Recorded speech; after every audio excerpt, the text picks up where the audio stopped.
বন্ধুরা, আজকে সরপুঁটি রান্না করছি। প্রথমে আমি কালো জিরে ফোড়ন দিয়েছি, তার মধ্যে আলুগুলো লম্বা লম্বা করে কেটে নুন হলুদ মাখিয়ে দিয়ে দিয়েছি। একটু ভাজা হয়ে গেলে তার মধ্যে আমি জিরে গুঁড়ো, ধনে গুঁড়ো, লঙ্কা গুঁড়ো একটু গুলে ওর মধ্যে দিয়ে দিয়েছি। দিয়ে ভালো করে মশলাটা কষিয়েছি।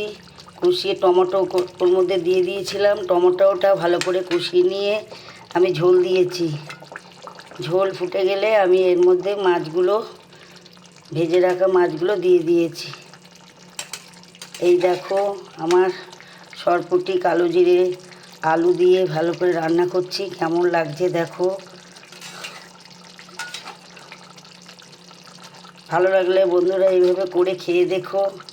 সরপুঁটি সেদিনকে সর্ষে দিয়ে করেছিলাম, আজকে আলু কালো জিরে ফোড়ন দিয়ে জিরে গুঁড়ো, ধনে গুঁড়ো, লঙ্কা গুঁড়ো দিয়ে টমেটো দিয়ে রান্না করেছি। এইভাবে একদিন করে খেয়ে দেখো, খুব ভালো লাগবে। দেখো ঝোলটাও মাখো মাখো হয়েছে। আমি এবারে নামিয়ে নেব। বন্ধুরা, ভালো লাগলে তোমরাও করে খেয়ে দেখো, কমেন্ট করো কেমন লাগলো। আমি নামিয়ে নেব, রাখছি।